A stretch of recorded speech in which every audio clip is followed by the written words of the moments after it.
नमस्कार दोस्तों, फिजिक्स शाला में आपका स्वागत है। आई होप आप सब लोग अच्छे होंगे और अपनी पढ़ाई को अच्छे से कर रहे होंगे। आज के इस वीडियो में हम बात करने वाले हैं इंटीग्रेशन के बारे में, जिसको हम हिंदी में समाकलन भी बोल सकते हैं। इंटीग्रेशन क्या होता है, किस तरीके से परफॉर्म करते हैं, इंटीग्रेशन के फॉर्मूले क्या होते हैं, कितने टाइप के इंटीग्रेशन होते हैं, इसका फ़िज़िकल मीनिंग क्या है, एप्लीकेशन क्या है, उन सारी चीज़ों के बारे में हम बात करेंगे। इस टॉपिक से रिलेटेड मैं ट्राई करूँगा कि आपको 2 या 3 पार्ट में इसके वीडियोस प्रोवाइड करवा पाऊँ, ताकि आपको वो पूरे अच्छे से समझ में आ जाए। अब बेसिकली अगर हम जैसे शुरू करते हैं डिफरेंशियल इंटीग्रेशन के बारे में, तो इंटीग्रेशन का जो नाम है उसी से आपको पता चल रहा है कि इंटीग्रेट करना मतलब इंटीग्रेट का लिटरल मीनिंग क्या होता है, ऐड करते जाना, मतलब ऐड करना चीज़ों को कंटिन्यूसली। तो इंटीग्रेशन का बेसिक मीनिंग ये होता है ऐड करते जाना, किस पर्टिकुलर चीज़ों को कंटिन्यूसली ऐड करते जाना, है ना। अब बेसिकली अगर मैं आपको बताऊं तो इंटीग्रेशन जो होता है ना, वो डिफरेंशिएशन की अपोजिट प्रोसेस होती है। डिफरेंशिएशन में क्या करते थे, हम छोटे छोटे से एलिमेंट्स लेते थे। इंटीग्रेशन में उन्हीं एलिमेंट्स को हम ऐड करके चलते हैं, ऐड करना होता है हमें, ठीक है। जैसे आपने 10th क्लास में अगर देखा होगा तो 10th क्लास में आपने एक समेशन का साइन पढ़ा होगा, ठीक है। उस समेशन के साइन में क्या होता था कि पर्टिकुलर हम चीज़ों को ऐड करके लिखते थे। जैसे अगर मैं आपको बताऊं, समेशन के साइन में आपने कुछ इस तरीके से पढ़ा होगा। समेशन में कुछ इस तरीके का लिखते थे हम लोग, इस तरीके का, जिसमें हम यहाँ पर लिख देते थे जैसे n, और n की वैल्यू 0 से लेकर 10 तक, है ना। इसका मतलब क्या होता था कि हमें n को ऐड करना है और n की वैल्यू को 1 से 0। तो इसका मतलब ये हो जाता था कि 0 + 1 + 2 + 3, इस तरीके से हमें 10 तक ऐड करना होता था। तो यहाँ पर ये सारे डिस्क्रीट्स नंबर्स को ऐड करना है ना। तो यहाँ पर भी ये समेशन, तो ये कंटिन्यूस नहीं होता था, डिस्क्रीट्स नंबर हैं, इनको ऐड करते थे। अब इसी तरीके से इंटीग्रेशन का मतलब ही ऐड करना ही होता है, या इंटीग्रेट करना होता है, जमा करना होता है, ठीक है ना। तो बेसिकली कंटिन्यूसली जब हमें ऐड करना हो तो हम इंटीग्रेशन का यूज़ करते हैं। मैं एक आपको थोड़ा बेसिक आइडिया दे रहा हूँ, है ना। हम टेक्निकल लैंग्वेज उस पर भी जाएंगे कि क्या है, पहले हमें समझ में आना चाहिए इंटीग्रेशन से हम करने क्या वाले हैं, है ना। तो इंटीग्रेशन बेसिकली कंटिन्यूस पार्ट के लिए या कंटिन्यूस फंक्शन के लिए हम करते हैं, है ना। और ये वाला फॉर्म जो होता था वो यूज़ होता था, समेशन जो यूज़ होता है, इसको समेशन बोलते थे। अपने 10th क्लास में इसमें पढ़ा भी होगा। समेशन जो होता था वो डिस्क्रीट चीज़ों को ऐड करने के काम आता था, ठीक है। तो ये इंटीग्रेशन, तो इसमें कुछ एक पार्ट जो है, अब इसमें समझते हैं कि इंटीग्रेशन आगे और देखते हैं इंटीग्रेशन को कैसे लिखते हैं, क्या टाइप होता है, क्या नहीं है, चलो देखते हैं। तो सबसे पहली बात, ये अपोजिट प्रोसेस होती है डिफरेंशिएशन की। कहीं पर भी अगर डिफरेंशिएशन, जैसे डिफरेंशिएशन अगर आपने नहीं पढ़ा है तो आप डिस्क्रिप्शन में एक लिंक दिया हुआ है, वहाँ पर क्लिक करके या ऊपर आई बटन पर क्लिक करके भी आप डिफरेंशिएशन की प्लेलिस्ट में जाकर आप सारे वीडियोस देख सकते हैं। तो डिफरेंशिएशन का ये अपोजिट प्रोसेस होती है। कैसे होती है डिफरेंशिएशन में, हम छोटे छोटे पार्ट्स में डिवाइड कर देते हैं, टुकड़े कर देते हैं फिज़िकली अगर देखा जाए तो, और इंटीग्रेट में हम सबको जमा करते हैं। एक छोटा सा और एग्जांपल मैं आपको बताता हूँ कि किस तरीके से। जैसे मान लीजिए यहाँ पर सपोज़ एक लेंथ दी हुई है, एक कोई भी स्ट्रिंग दी हुई है ए से लेकर बी तक की। इसमें एक छोटा सा अगर मैं पार्ट ले लेता हूँ, तो इस पूरे की लेंथ जो है, मैं यहाँ से लेकर यहाँ तक ले रहा हूँ कि इस पूरे की लेंथ क्या हो जाएगी, L है सपोज़। तो इसमें से अगर छोटा सा एलिमेंट लिया तो इसकी लेंथ तो L नहीं होगी, तो इसको हम DL लिख सकते हैं। DL का मतलब क्या हो जाता है, D किसी के, ये हमने देखा, हमें पता है कि अगर किसी भी वैल्यू के आगे अगर हम DL लगा देते हैं, जैसे L है इसके आगे DL लगा दूंगा, इसका मतलब स्मॉलर पार्ट ऑफ लेंथ। तो यहाँ पर ये स्मॉलर पार्ट ऑफ लेंथ हो गया। इसका मतलब अब इसी तरह की इस पूरी स्ट्रिंग जो है, इस पूरी स्ट्रिंग को किससे मिलकर कैसे बनी होगी, एक स्मॉलर पार्ट ये लिया होगा, एक और स्मॉलर पार्ट ये लिया होगा, एक और, इस तरह से कई सारे, इसके जस्ट बगल में एक और स्मॉलर पार्ट, कई सारे स्मॉलर पार्ट्स लिए होंगे। तो हम क्या लिखेंगे, L जो होगा वो smaller part plus smaller part plus smaller part, इस तरह से कई सारे जितने भी पॉसिबल हैं वो हम छोटे छोटे से स्मॉलर, जितना पॉसिबल, ये मैंने बड़ा इतना लिख दिया है, लेकिन जितने भी पॉसिबल है उतने सारे स्मॉलर पार्ट्स करके हम लिख देते हैं, है ना। तो ये बहुत आगे तक चला जाता है, अब यहाँ से लेकर यहाँ तक का है। तो बेसिकली ये स्मॉलर पार्ट है। अब इसको कितनी बार हम लिखेंगे, ऐसे बार बार तो लिख नहीं सकते। तो इसको लिखने का हम क्या तरीका निकालते हैं, इस तरीके से। ये जो साइन बना हुआ है इसको बोलते हैं इंटीग्रेशन का साइन या साइन ऑफ इंटीग्रेशन। ये जो एस जैसा आपको दिखाई दे रहा है, तो यहाँ पर इसका मतलब क्या हो गया, जब ऐसे लिख दिया जाता है इसका मतलब है कि dl जो है इस लेंथ पे, एक लेंथ है एक या कोई भी ऑब्जेक्ट है जहाँ पर उसमें कई सारे छोटे छोटे से एलिमेंट है एक ही तरह के, उनको ऐड कर दिया गया है। ऐड कर दिया गया कंटिन्यूसली, ऐसे नहीं बीच में। जैसे यहाँ पर एक ये है, इसके जस्ट बगल में एक और ले लिया, है ना, इसके जस्ट बगल में एक और लिया, फिर इसके जस्ट बगल में एक और जस्ट पास में। ऐसा नहीं कि यहाँ पर लिया फिर यहाँ पर, ऐसे नहीं। पास वाले जितने भी एलिमेंट्स हैं सबको ऐड करते गए। तो ये बेसिकली इंटीग्रेशन जो है क्या काम आ रहा है, इंटीग्रेट करने के। तो अगर कभी भी ऐसा लिखा जा रहा है तो इसका मतलब इस तरीके से लिखा जा रहा है, इसका मीनिंग क्या हो गया, dl, इंटीग्रेशन ऑफ dl। इसका मतलब हमने dl को कई जगह पर ऐड कर दिया है। तो बेसिकली ये एक छोटा सा पार्ट है जो हम इंटीग्रेशन में फिज़िकली एप्लीकेशन में हम यूज़ करते हैं। ठीक है, धीरे धीरे आपको सारी चीज़ें समझ में आ जाएगी कि किस तरह से हम इंटीग्रेशन को यूज़ कर रहे हैं। तो बेसिकली यहाँ पर अब अगर मैं a से लेकर b लिख देता हूँ, इसका मतलब मुझे a से लेकर b तक की, जो a से लेकर b तक के पोर्शन में जितने भी छोटे छोटे से एलिमेंट बन सकते हैं उन सबको ऐड करते जाना है। कंटिन्यूस जितने भी पार्ट्स बनेंगे उन सारे पार्ट्स को मुझे a से b तक को ऐड करना है। ठीक है, तो यहाँ से इन सबको अगर मैं ऐड करूँगा तो l लेंथ आ जाएगी, टोटल लेंथ आ जाएगी। तो इस तरीके से ये हम इंटीग्रेशन को यूज़ करते हैं। बात समझ में आ रही है आप लोगों को। अब देखो इंटीग्रेशन को यूज़ इस तरीके से हम यहाँ पर कर रहे हैं।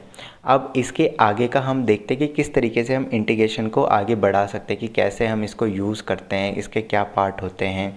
ठीक है ना, धीरे धीरे आपको सारी चीज़ें समझ में आएंगी। तो आइए देखते हैं इसके आगे के पार्ट को। देखो यहाँ पर मैं आपको थोड़ा सा और आइडिया देता हूँ इंटीग्रेशन के फिज़िकल मीनिंग का, तो आपको थोड़ा सा और क्लियरिटी आएगी। मान लो हमारे पास एक कर्व दिया हुआ है ना, ये यहाँ पर कर्व दिया हुआ है इस तरीके से, कि ये ऐसे करके कुछ कर किसी भी टाइप का हो सकता है, यहाँ से लेकर x=1 से लेकर और x2 तक, x1 से लेकर x2 तक का कर्व हमारे पास यहाँ पर गिवन है।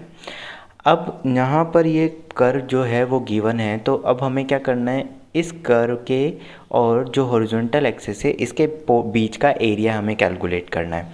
तो यहाँ पर इन पूरे एरिया को अगर मुझे कैलकुलेट करना हो तो अब ऐसा तो है नहीं कि ये कोई नॉन फिगर बन रही है, यानी कि ना तो कोई ये ट्रायंगल भी नहीं बन रहा, ना रेक्टेंगल बन रहा, ना कोई सर्कल बन रहा है ना। तो उनका हमें एरिया पता होता है लेकिन इनका एरिया तो नहीं पता। तो इस सिचुएशन में हम क्या करते हैं, इस सिचुएशन में ऐसे कर्व और हॉरिजॉन्टल एक्सिस के बीच का अगर एरिया निकालना हो तो वहाँ पर भी हम इंटीग्रेशन का यूज़ करते हैं। कैसे करते हैं, बेसिक प्रोसेस समझना। हम यहाँ पर एक कई सारी छोटी छोटी सी रेक्टेंगुलर स्ट्रिप्स बना लेंगे, इस तरह की कई सारी छोटी छोटी सी रेक्टेंगुलर, और बहुत पास में लेते हैं तो ये इस तरीके स्ट्रिप बन जाएगी। अब किसी जगह पर मान लो इसका जो फंक्शन है y=fx है, फंक्शन के बारे में मैंने आपको बताया ही था, है ना। अब मान लो कि ये जगह जो है, ये वाली जो है विड्थ, इस स्ट्रिप की ये वाली विड्थ dx क्यों लिख रहा हूँ, क्योंकि स्मॉलर होगी, और ये यहाँ से लेकर यहाँ तक की डिस्टेंस है y, क्योंकि x के किसी पॉइंट पर ये विड्थ लेंथ जो होगी वो y ही होगी, क्योंकि वर्टिकल एक्सेस तो यही है ना, पूरी सी है, तो मैंने y ले लिया। ठीक है, अब अगर मैं इसका एक एरिया निकाल लेता हूँ तो इसका एरिया में क्या लिख सकता हूँ, इस पोर्शन का जो एरिया है, इस छोटी सी स्ट्रिप का एरिया हम क्या लिख सकते हैं, स्मॉलर एरिया। इसका मतलब क्या हो गया, स्मॉल एरिया। इस स्मॉल एरिया को मैं क्या लिख सकता हूँ, इस स्मॉल एरिया को मैं लिख सकता हूँ y/dx, क्योंकि देखो रेक्टेंगल जैसा काम कर रहा है। तो रेक्टेंगल का एरिया क्या होता है, हाइट या साइड इंटू साइड। तो एक साइड तो ये हो गई और दूसरी साइड ये आ गई इस जगह से, इस तरीके से। तो यहाँ पर y/dx हो गया। तो इसी तरीके का एक और एलिमेंट मुझे, एक और स्ट्रिप यहाँ पे भी लेनी पड़ेगी, भले ही इसकी हाइट अलग है लेकिन इस तरह से लेनी पड़ेगी, और इन सबको मुझे ऐड करना पड़ेगा। तो अब देखो इसके जस्ट बाद एक और आएगी, इसके जस्ट बाद एक, ये मैंने बनाने के लिए शो कर दी, लेकिन इसके जस्ट बाद ये है, इसके पास एक और बनेगी यहाँ पर, फिर इसके पास एक और बनेगी, फिर एक और बनेगी, फिर एक और बनेगी, फिर एक और बनेगी, फिर एक और बनेगी। इस तरह से कई सारी स्ट्रिप्स यहाँ पर बनती रहेंगी कंटिन्यूसली। तो अगर हमें उन सारे इन यहाँ से x1 से लेकर x2 तक का एरिया हमें निकालना है, हम क्या कर सकते हैं, इन सारी स्ट्रिप्स के एरिया को ऐड कर सकते हैं। अब मैं अलग अलग तो निकालूंगा नहीं, तो इसके लिए हम क्या यूज़ करेंगे, इंटीग्रेशन, क्योंकि कंटिन्यूसली अगर हमें ऐड करना है, क्योंकि कंटिन्यूस चीज़ें हैं ना, उनको ऐड करना है, तो मैंने क्या लिख दिया, इंटीग्रेशन ऑफ डी। कैसे करेंगे वो भी मैं बताऊँगा। तो ये y dx दोनों साइड इंटीग्रेशन लगा दिया, तो बेसिकली यहाँ पर हमारे पास क्या आ गया, ये जो निकल कर आया इसको हम लिखते हैं इंटीग्रेशन। ये क्या लिख दिया मैंने, इंटीग्रेशन ऑफ, इसको क्या बोलते हैं, integration of y with respect to x, y का इंटीग्रेशन x के रेस्पेक्ट में। तो बेसिकली जो इंटीग्रेशन होता है, अगर उसका फिज़िकली हम मीनिंग देखें तो इंटीग्रेशन का फिज़िकली यूज़ होता है या इसका सिग्निफिकेंट जो है वो एरिया निकालने के लिए किया जाता है। तो कोई भी इंटीग्रेशन जो होगा उसका यूज़ किस लिए किया जाता है, एरिया निकालने के लिए। तो इंटीग्रेशन जो होगा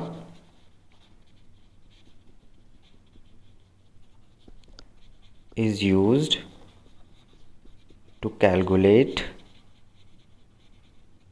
एरिया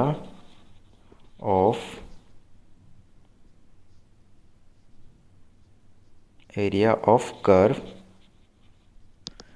विद एन एक्सेस। ठीक है, हॉरिजॉन्टल एक्सेस के साथ निकालने में ज़्यादातर इसका यूज़ किया जाता है। तो इंटीग्रेशन का बेसिकली मीनिंग ये होता है कि कोई भी फंक्शन आपको दिया है, उस फंक्शन का अगर आपने एक ग्राफ ड्रॉ कर दिया, उस ग्राफ का और हॉरिजॉन्टल एक्सेस के साथ अगर आपको एरिया निकालना है, तो आप सीधे, अब देखो यहाँ पर तो हमने ये अभी मैंने डिराइव करने के लिए कर दिया, लेकिन हम बार बार ऐसे थोड़ा ना बनाएंगे। हम तो क्या करेंगे, यहाँ पर जो इस ग्राफ, जो ये ग्राफ मैंने बनाया हुआ है आपको, ये देखो, ये मैं ग्राफ दोबारा से इस पर हाईलाइट कर देता हूँ। ये जो ग्राफ बनाया हुआ है मैंने रेड कलर से जो हाईलाइट किया हुआ है, इस कर्व की इक्वेशन हमें पता होगी, तो उस इक्वेशन को dx के रेस्पेक्ट में इंटीग्रेट कर देंगे, तो हमें उसका पूरा एरिया निकल कर आ जाएगा। इंटीग्रेट करना भी हम सीखेंगे, है ना। मैं बस अभी आपको ये आइडिया दे रहा हूँ कि एक्चुअली इंटीग्रेशन क्या होता है, किस तरह से। तो आई होप आपको समझ में आ गया होगा। इंटीग्रेशन से हम एरिया भी निकाल सकते हैं। कंटिन्यूस अगर कोई लेंथ दी हुई है तो उसको अगर लिख देते हैं तो उसका मतलब क्या होता है, जैसे यहाँ पर ये इंटीग्रेशन ऑफ डी लिखा है, इसका मतलब क्या हो गया, स्मॉलर एरिया, तो इसका मतलब हो गया टोटल एरिया, है ना। ये स्मॉलर एरिया, इंटीग्रेट का साइन लगा दिया, इसका मतलब स्मॉलर, ये ऐसे ऐसा साइन जो बना हुआ है वो इंटीग्रेशन का साइन होता है। तो इस तरीके से हम इंटीग्रेशन लिखते हैं। अब कितने टाइप का होता है, कितने टाइप का नहीं होता है, तो इंटीग्रेशन दो टाइप के होते हैं। पहला टाइप, जैसे अब देखो समझाता हूँ मैं यहाँ पर, एक होता है डेफिनेट इंटीग्रेशन, एक होता है इनडेफिनेट इंटीग्रेशन।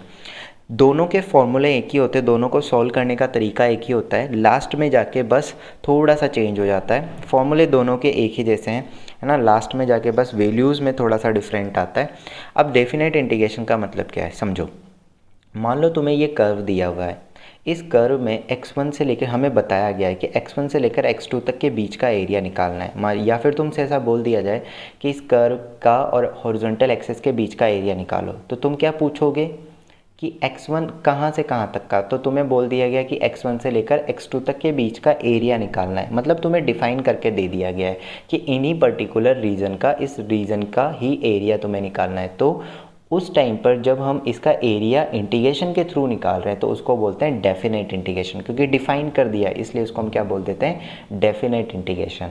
और अगर तुम्हें ये नहीं बोला जाए, बस ये बोल दिया जाए कि भाई एरिया निकालो, इस एरिया, अब तुम्हें जो बताना था, सामने वाले ने ये नहीं बताया कि कहाँ से कहाँ तक का एरिया, तो तुम क्या करते हो, सिंपल इंटीग्रेशन कर देते हो, और उसमें फिर लास्ट में हम अपनी तरफ से अपनी मर्जी से लेकर कहीं से कहीं तक का भी इंटीग्रेशन कर देते हैं। उसको बोलते हैं इनडेफिनेट इंटीग्रेशन। ठीक है ना, हो सकता है कोई x1 से लेकर यहाँ तक का कर दे, कोई यहाँ से लेकर यहाँ तक का कर दे, तो उसको हम क्या बोल देते हैं, इनडेफिनेट इंटीग्रेशन। तो डेफिनेट इंटीग्रेशन होता है और एक इनडेफिनेट इंटीग्रेशन होता है।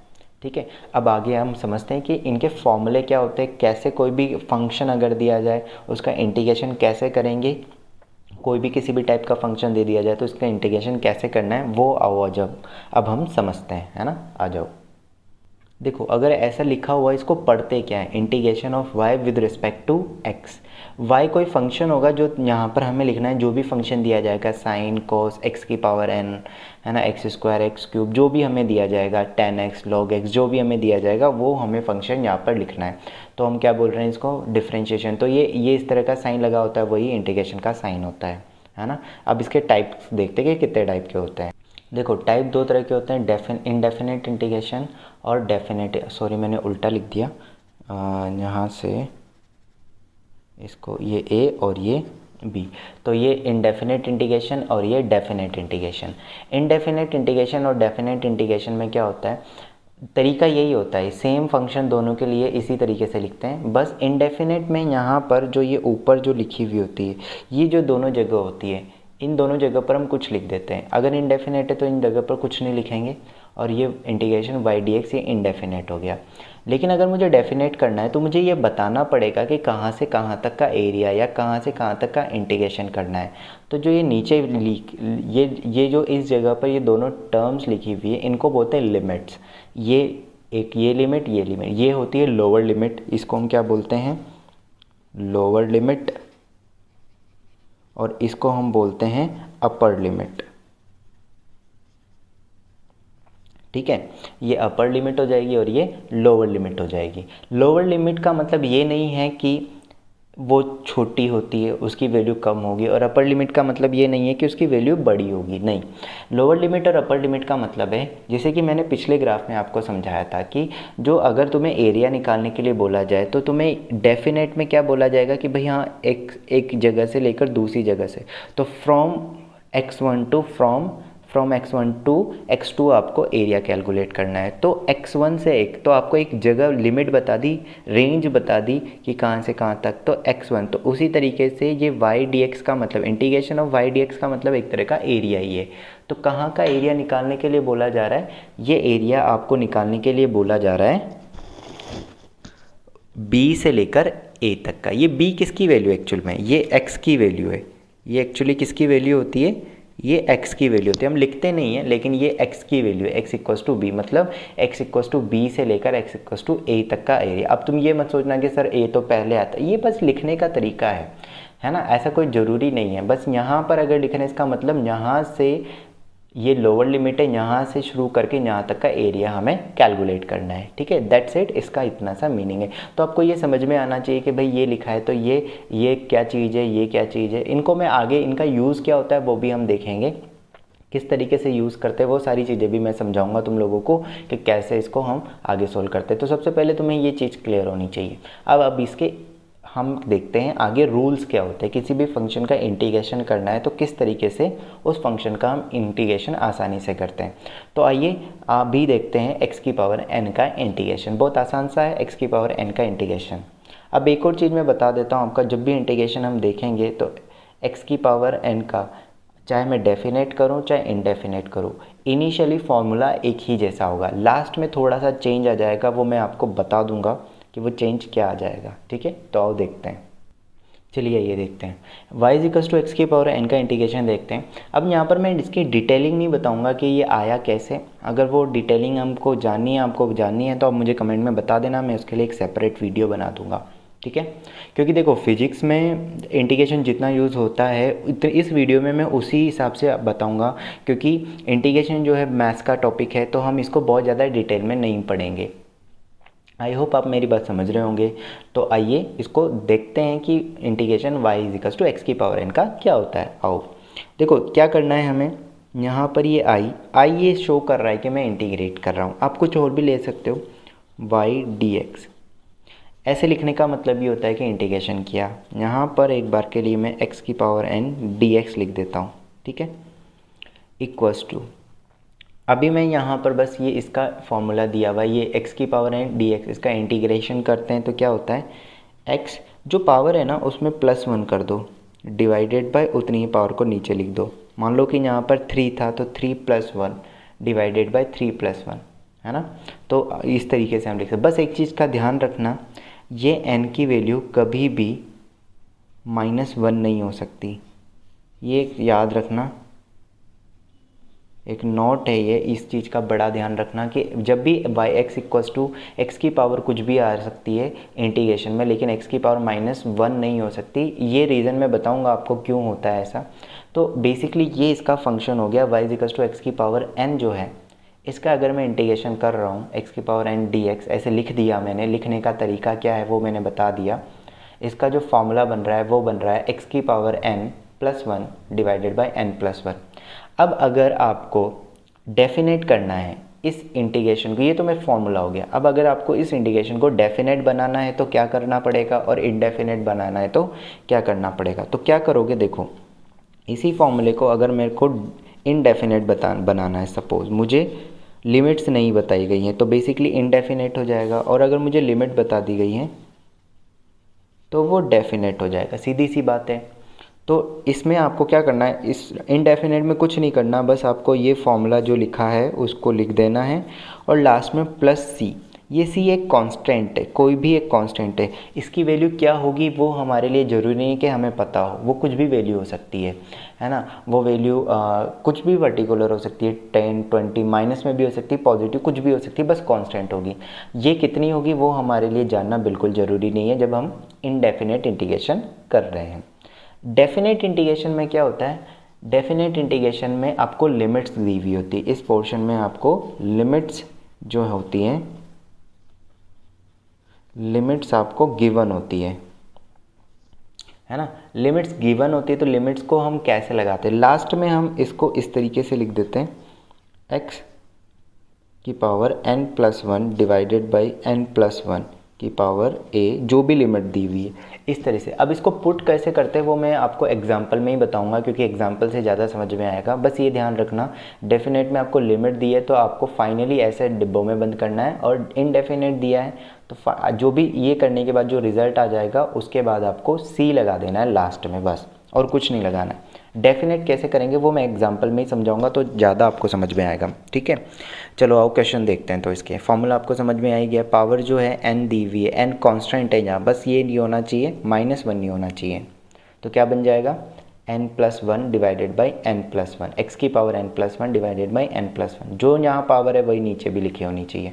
डेफिनेट लिखना है तो c लगाएंगे, और इनडेफिनेट करना है तो c लगाएंगे, और डेफिनेट करना है तो लिमिट्स लगाएंगे। कैसे लगाएंगे आओ क्वेश्चन देखते हैं। देखो y equals to x square दिया है, y equals to x square दिया है। इसका मैं दोनों इंटीग्रेशन आपको करके बताऊंगा। सबसे पहले मैं इनडेफिनेट कर रहा हूँ, सबसे पहला जो इंटीग्रेशन कर रहा हूँ वो कर रहा हूँ मैं इनडेफिनेट, मतलब मुझे लिमिट्स के बारे में नहीं पता है। तो इनडेफिनेट कोई दिक्कत नहीं है, आई लिखा, x की y dx है ना, y dx लिखा, इसके बाद x स्क्वायर dx। अब इसके बाद ये लिखो या डायरेक्ट यहाँ पे ये लिख दो, कोई दिक्कत वाली बात नहीं है। यहाँ पर हमें पता है क्या लिखते लिमिट्स, लेकिन हमारे पास इनडेफिनेट है तो लिमिट की लिखने की ज़रूरत ही नहीं है। अब फॉर्मूला क्या बताया था, फॉर्मूला जो था वो ये था कि x की पावर n+1, मतलब पावर जो उसको 1 से बढ़ा देना है, ऐड ही करना है। तो यहाँ पावर कितनी है 2, तो x 2+1 डिवाइडेड बाई 2+1, ठीक है। कितना बन गया, x³ डिवाइडेड बाई 3, और लास्ट में c ऐड कर देना है। तुम c की जगह k भी लिख सकते हो, p भी लिख सकते हो, लेकिन c कांस्टेंट है इसलिए हम इसको ऐसे लिख देते हैं। ज़्यादातर लोग इस तरह से लिखते हैं तो हम उसको अलग नहीं कर रहे, कन्वेंशनली ज़्यादातर ऐसे ही लिखा जाता है। तो क्या किया मैंने, इनडेफिनेट में पूरा जो फॉर्मूला लगाया वो मैंने लिखा और c लगा दिया लास्ट में, तो ये इनडेफिनेट इंटीग्रेशन हो गया। एक दो और क्वेश्चन करते हैं, फिर मैं एक आपको डेफिनेट वाला भी करके बताऊंगा, कि इसी क्वेश्चन का मैं लास्ट में करके बताऊंगा कि डेफिनेट अगर इंटीग्रेशन है तो कैसे करते हैं। एक और क्वेश्चन कर लेते हैं या इसी को देखते हैं। चलो आओ इसी का डेफिनेट भी बता देता हूँ। मान लो मुझे इसी का डेफिनेट इंटीग्रेशन करना है, तो डेफिनेट इंटीग्रेशन करना है तो आपको लिमिट्स दी होगी, मतलब कहाँ से कहाँ तक। तो मान लो x इक्वल्स टू 1 से लेकर x इक्वल्स टू 2 तक, तो फ्रॉम x इक्वल्स टू 1 से, तो अब यहाँ पर हमें पता लग रहा है फ्रॉम x इक्वल्स टू 1 से x इक्वल्स टू 2, मतलब इसमें से कौन सी लोअर लिमिट होगी कौन सी अपर। ऑब्वियस सी बात है, ये बोल रहा है कि x इक्वल्स टू 1 से लेकर x इक्वल्स टू 2 तक करो। It means x equals to 1 जो है वो यहाँ पर हमारे पास लोअर लिमिट है, और x इक्वल्स टू 2 हमारे पास अपर लिमिट है ना। तो ये हमारे पास इस तरीके से दी हुई है। क्या करेंगे, सेम चीज़ इंटीग्रेशन फॉर्मूला लिखा मैंने, ये लिखा, और y dx, ठीक है। आपको बस यहाँ लोअर लिमिट यहाँ लिखनी है, अपर लिमिट, फिर से बोल रहा हूँ लोअर लिमिट ज़रूरी नहीं है, यहाँ पर तो कम है, लेकिन ऐसा बिल्कुल ज़रूरी नहीं कि यहाँ पर ये लोअर लिमिट कम ही हो, ये ज़्यादा भी हो सकती है। i इक्वल्स टू, इसकी जगह मैंने लिखा x की जगह क्या था, एक्स स्क्वायर dx, लिमिट 1 से लेकर 2 तक, अभी तक यहाँ तक ऐसे लिखना है। इसको आगे सॉल्व करोगे, एक्स स्क्वायर का वापस से फॉर्मूला तो वही है, तो आपको क्या लिखना है, x 2+1 डिवाइडेड बाई 2+1, और ये ब्रैकेट में पूरा बंद करके नीचे की साइड लिख दो लोअर लिमिट और ऊपर की साइड लिख दो अपर लिमिट, ठीक है। फॉर्मूला यही रहेगा। फंक्शन का इंटीग्रेशन तो दोनों में एक ही जैसा होगा ना, लास्ट में प्रोसीजर बस अलग हो जाता है, लास्ट में जो आंसर आता है उसमें हम c लगा देते हैं। अब यहाँ पर क्या बन गया, ये x³ डिवाइडेड बाई 3 और ये 1 से लेकर 2 तक ऐसे बन गया। अब देखो कैसे सॉल्व करना है। अब आपको क्या करना है, जब भी ये इंटीग्रेशन दिया हुआ है ना, इस इंटीग्रेशन में ये लिमिट्स कैसे पुट करें, तो आप क्या करो, जो अपर लिमिट है एक बार तो उसको x की जगह पुट कर दो, फिर माइनस और y ये लोअर लिमिट को पुट करो। कैसे, देखो मैंने क्या किया, x³, ये जो अंदर जितना भी फंक्शन दिया हुआ है उसमें x की जगह सबसे पहले अपर लिमिट पुट करी, तो x की जगह अपर लिमिट पुट करूँगा तो क्या बनेगा, ये बन जाएगा, है ना, माइनस, और माइनस किया, माइनस ही करना है हमेशा, प्लस नहीं करना है, माइनस, उसके बाद लोअर लिमिट, तो लोअर लिमिट लिखी तो क्या हो गया, x³ डिवाइडेड बाई, तो x की जगह 1 आ गया और ये 3, तो अपर लिमिट इस पूरे फंक्शन में अपर लिमिट रखो, अपर लिमिट रखने का मतलब x की जगह वो वैल्यू पुट कर दो पूरा जितना भी फंक्शन है, माइनस, उसके बाद जो लोअर लिमिट है वो पुट करो और उसको माइनस कर दो, ठीक है। इसको सॉल्व करेंगे तो कितना बनेगा, 8/3 माइनस 1/3 कितना हो गया, 7/3, तो ये वैल्यू हो गई 7/3। तो देखो यहाँ पर डेफिनेट करना था, तो जो वैल्यू आई हमारे पास वो कितनी आ गई, जो वैल्यू आई है वो हमारे पास कितनी आ गई, 7/3, i इक्वल्स टू 7/3, ये इसकी वैल्यू निकल कर आ गई, ठीक है। तो डेफिनेट और इनडेफिनेट इंटीग्रेशन में बस इतना सा डिफरेंस है, लास्ट तक यही रहेगा फॉर्मूला। जब आपको ये जो इक्वेशन दी जाएगी इसका इंटीग्रेशन इसी तरीके से निकलेगा। अगर आपको इनडेफिनेट करना है तो लास्ट में c ऐड कर दो, और अगर डेफिनेट करना है तो लिमिट्स पुट कर दो इस तरीके से, तो वो हमारे पास वहाँ पर वो वैल्यू निकल कर आ जाएगी। लिमिट्स पुट करने का मतलब पहले जो अंदर फंक्शन है उसमें अपर लिमिट रखो, माइनस, फिर लोअर लिमिट को रखो और फिर उसको वहाँ पर रख दो, माइनस किसको करो, लोअर लिमिट, मतलब लोअर लिमिट यहाँ पुट करने के बाद फंक्शन में, तो ये हमारे पास 7/3 लोअर लिमिट हो जाएगी, ठीक है। तो इस तरीके से हम ये बता सकते हैं कि ये अपर लिमिट और लोअर लिमिट रख के। चलो एक और क्वेश्चन करते हैं और क्लियर होगा। x की पावर, अगला क्वेश्चन है x की पावर 3, इसका इंटीग्रेशन मुझे करना है। डेफिनेट और इनडेफिनेट दोनों करेंगे, पहले इनडेफिनेट कर लेते हैं। तो इनडेफिनेट इंटीग्रेशन करना है तो क्या करेंगे, i y dx, तो i इक्वल्स टू y की जगह लिख दिया मैंने, ये स्टार्टिंग में मैं इसलिए लिख रहा हूँ ताकि आपको प्रोसीजर पता चल जाए, आप इसकी जगह डायरेक्ट भी कर सकते हो। तो i इक्वल्स टू कितना हो जाएगा, x की पावर 3 है ना, तो x 3+1 डिवाइडेड बाई 3+1, ठीक है। ऐसे ही करते हैं, पावर जितनी होती है उस पावर में हम जितनी भी पावर हमें दी जाती है उस पावर में +1 करते हैं और वही नंबर नीचे लिख देते हैं। कितना बन गया, x की पावर 4 डिवाइडेड बाई 4। अब क्योंकि मुझे इनडेफिनेट करना है तो मैं c लगा दूंगा, तो ये कौन सा फंक्शन बन गया, डिफरेंस इंटीग्रेशन बन गया, इनडेफिनेट इंटीग्रेशन, ठीक है। डेफिनेट करना होता for definite x equals to 0 to x equals to 1, ये करना है। तो क्या करेंगे, वापस से सेम चीज़ आएगी, y dx, बस आपको यहाँ 0 लिखना है और यहाँ पर 1 लिखना है। तो जब वैल्यू पुट करते हैं हम, इसकी डिफरेंस इंटीग्रेशन करते हैं, एक y क्या दिया है, x³, तो इसका इंटीग्रेशन क्या होगा, x3+1, वही सेम जो यहाँ पर था, है ना। बस लास्ट में हमें ब्रैकेट लगा के यहाँ लोअर और यहाँ अपर लिमिट लिखनी है। कितना बन जाएगा ये, देखो ये बनेगा x4 डिवाइडेड बाई 4 1। ठीक है, आगे और सोल्व करूँ मैं इसे तो अपर लिमिट रखेंगे अब तो 1 की पावर 4 डिवाइडेड बाई 4 माइनस 0 की पावर 4 डिवाइडेड बाई 4 कितना बन जाएगा 1/4 माइनस 0 तो ये 1/4। तो इंटीग्रेशन यहाँ पर इसकी वैल्यू डेफिनेट क्योंकि डिफाइन कर दिया ना तो इसीलिए एक परफेक्ट एक कुछ पर्टिकुलर वैल्यू आ गई। डिफाइन नहीं किया था तो इसलिए कोई पर्टिकुलर वैल्यू निकल कर नहीं आई थी। ठीक है ना, तो इसीलिए यहाँ पर डेफिनेट और इनडेफिनेट में ये डिफरेंस आता है। आई होप आपको समझ में आ रहा होगा कि डेफिनेट कैसे करना है। इनडेफिनेट प्रोसीजर वही है, लास्ट में जाके डेफिनेट वाले में लिमिट्स लगा देते हैं, इनडेफिनेट में लिमिट लगाने की ज़रूरत नहीं पड़ती है। एक दो क्वेश्चन और करते हैं ताकि आपको इसमें क्लैरिटी आ जाए। देखो बच्चों, ये कुछ क्वेश्चंस मैंने लिखे हैं, इनके इंटीग्रेशन ट्राई करो एक बार। ठीक है, फिर मैं इसका समझाता हूँ कि किस तरह से। टेंशन मत लेना, नेगेटिव में पावर्ड से तो भी कोई दिक्कत नहीं है, बस ये ध्यान रखना कि x की पावर n वाला जब भी फॉर्मूला लगाओगे तो n की वैल्यू -1 नहीं होनी चाहिए, उसका डिफरेंशिएशन उसका इंटीग्रेशन अलग होता है।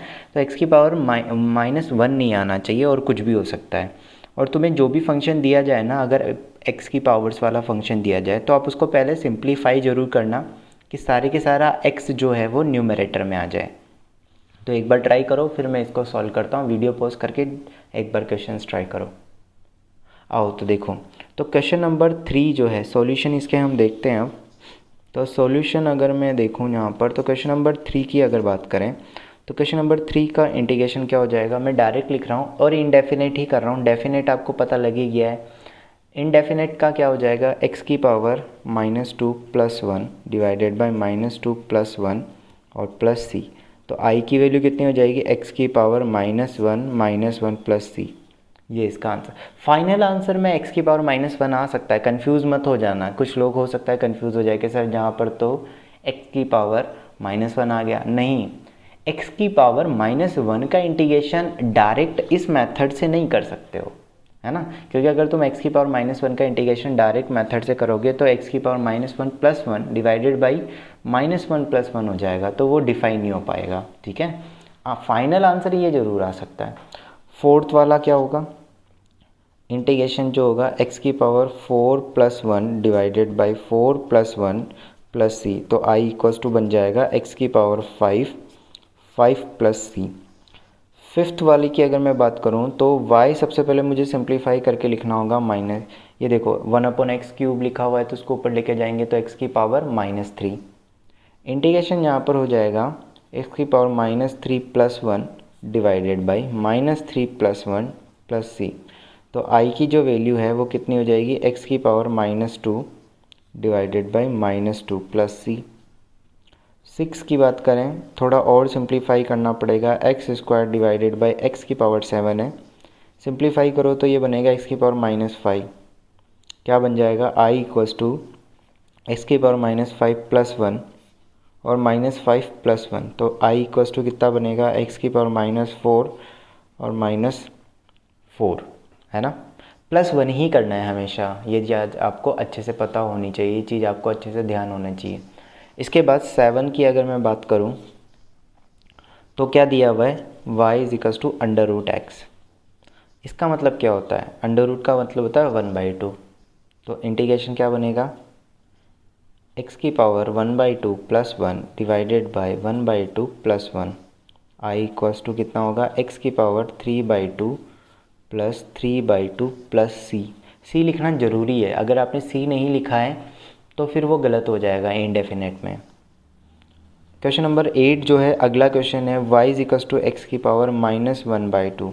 कर सकता हूँ, -1 तो नहीं है, तो y = x की पावर -1/2 + 1 डिवाइडेड बाई -1/2 प्लस 1। तो y = x की पावर 1/2 और ये 1/2, तो y = कितना हो गया 2 और x की पावर 1/2, इसको हम 2√x भी बोल सकते हैं। तो इस तरीके से कई जितने भी फंक्शन थे उनका डिफरेंशिएशन इंटीग्रेशन आपको पता लग गया कि इसका इंटीग्रेशन कैसे करना है। मुझे कमेंट में बताना कि इन क्वेश्चंस में से कितने क्वेश्चन आपने सही किए हैं और कितने क्वेश्चन आपके गलत हुए हैं।